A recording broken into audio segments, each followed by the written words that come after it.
You're listening to a production of the National Media Archive. To learn more or volunteer, go to nationalmediaarchive.com.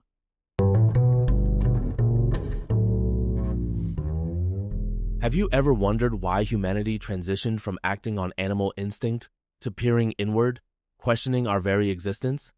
Picture our earliest ancestors, their lives ruled by reflex, not reason hunting, gathering, surviving.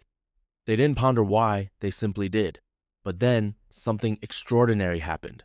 As our brains evolved, so did our ability for metacognition, a technical term for thinking about thinking. This shift from instinctual drive to reflective consciousness set the stage for everything that would follow, including the Age of Enlightenment and the dawn of science. Now, you might be thinking, what did we lose along the way? In our pursuit of reason, we've often neglected the unconscious, the wellspring of our deepest drives and symbolic language. Today, let's explore why that ancient inner world still holds the keys to our wholeness. Let me tell you a story about Carl Jung, a psychiatrist who, in his 50s, stumbled onto a dusty, forgotten world, alchemy. Imagine dedicating 3 decades of your life to a field everyone else dismissed as pseudoscience. But Jung saw alchemy's cryptic symbols as blueprints for the human psyche. Now, you might ask, wasn't alchemy just about turning lead into gold? Not for Jung. He saw it as a living map of the unconscious, teeming with dream images and archetypes. Jung's method of amplification, think of it like turning up the volume on your dreams using symbolic parallels, helped him draw connections between ancient alchemical texts and modern psychological processes. Suddenly, what was once dismissed as medieval superstition became a treasure trove for understanding the self. What does it mean to be whole? Imagine a child, undivided, at one with its world. As we grow, we develop an ego or conscious sense of and a split emerges. Jung called this the ego-self-axis psychological channel connecting our conscious mind to the deeper self, the totality of our being. Here's the conflict. Modern life glorifies ego, shunning the unconscious. But true self-realization requires integration, reclaiming our original unity. Picture a mandala. The center is the self.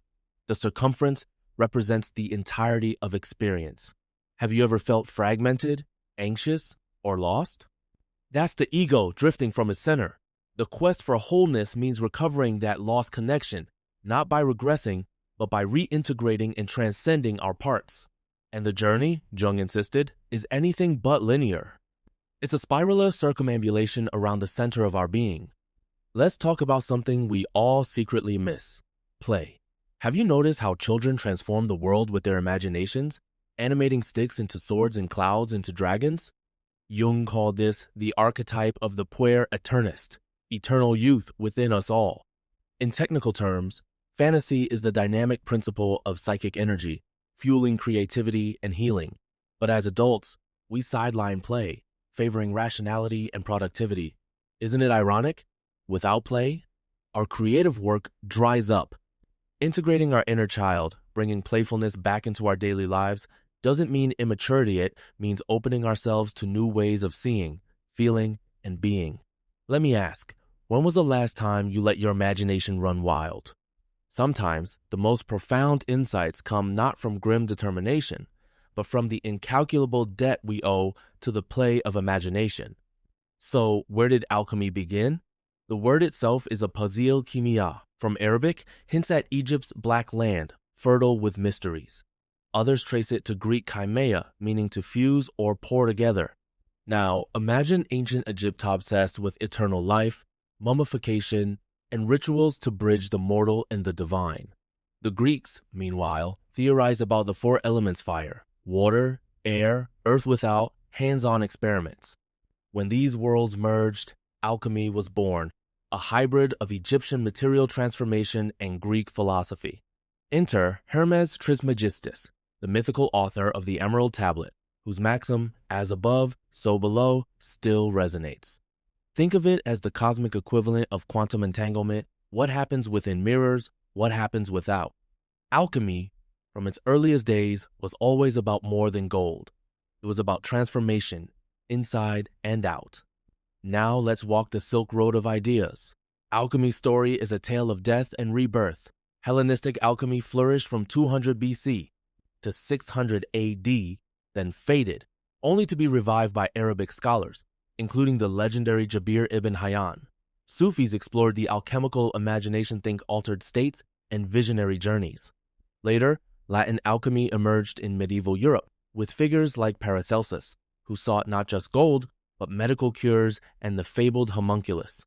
But as the Enlightenment dawned, alchemy was dismissed as superstition.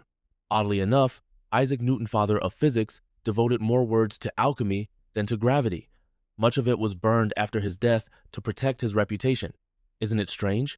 The science we revere today grew from roots we once tried to bury. Alchemy, for all its mystery, was the shadow and precursor of modern chemistry. Let's bust a myth. Alchemy wasn't just about making gold. Sure, chrysopaeth, a technical term for gold-making grab headlines, but the true goal was inner transformation. The 7 metals lead, tin, iron, copper, mercury, silver, and gold, weren't just substances. They symbolized psychological stages, planetary forces, even the chakras. Alchemists believed in the prima materia, the base matter, the cosmic clay from which everything emerges. Now, you might ask, what does this have to do with us? Jung saw the process solve at coagula or dissolve in recombinase, a metaphor for psychological growth. We break down our old selves to create something new. The real philosopher's stone isn't a mineral, it's self-knowledge, the alchemical gold within. The journey is both chemical and spiritual, a quest for wholeness that's as relevant today as it was in the medieval laboratory. Imagine sifting through medieval texts, each page a labyrinth of coded symbols. The prima materia base matter was described with paradox and poetry. In filth it will be found. Sometimes, the greatest treasures hide in our darkest places. Alchemy's tria, prima sulfur, soul, mercury, spirit, and salt body were more than chemicals. They were archetypes, building blocks of existence. The alchemical art of spagyrics, separating and recombining, mirrors the process of psychological integration. Have you ever felt broken only to come back together stronger? That's the opus magnum, the great work, transforming chaos into gold, fragmentation into unity. The philosopher's stone, symbolized by the squared circle, was the ultimate catalyst capable, so legend says, of curing illness, dissolving any substance, even granting eternal life. But the true miracle? The realization that transformation starts within. Let's get technical and a little mystical.